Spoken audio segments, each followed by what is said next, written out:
पवार गटाच्या विलीनीकरणाबाबत काँग्रेसकडून चाचपणी, राज्यातल्या नेत्यांसोबत काँग्रेस हायकमांडची चर्चा, सूत्रांची माहिती. तर नाना पटोले आज दिल्ली दौऱ्यावर. समविचारी पक्षांचं काँग्रेसमध्ये विलीनीकरण व्हावं असा प्रस्ताव याआधीही शरद पवारांना दिला होता.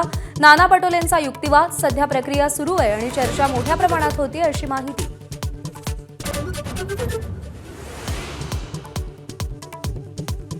पंढरपुरातील आंदोलनाच्या जागेवरून रोहित पवार आणि प्रशासन आमने सामने.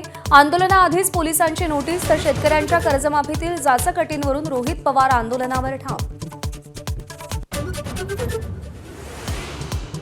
अमरावती विधान परिषदेत काँग्रेस निवडणुकीच्या मैदानातून बाहेर पडण्याची शक्यता. वंचित बहुजन आघाडीच्या उमेदवाराला पाठिंबा देण्याची चर्चा, तर हर्षजित देशमुख निवडणूक लढवण्यावर ठाम. प्रशांत महासागरात एल निनो सक्रिय झाल्याची क्लायमेट प्रेडिक्शन सेंटरची घोषणा. यंदा 1950 नंतरच्या सर्वाधिक तीव्र एल निनो राहण्याचा अंदाज. 15 दिवसांच्या घसरणीनंतर सोनं चांदीच्या दरात आज वाढ. सोनं 1700 रुपये तर चांदी 8000 रुपयांनी महाग. गुंतवणूकदारांमध्ये उत्साह. सोनं आज प्रति तोळा 1,47,200 रुपयांवर.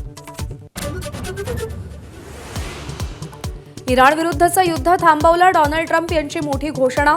युद्ध संपवण्यासाठीचा करार अंतिम टप्प्यात आल्याचंही वक्तव्य. आशियाई क्रीडा स्पर्धा आणि राष्ट्रकुल स्पर्धा गाजवलेले नेमबाज जसपाल राणा यांचं निधन.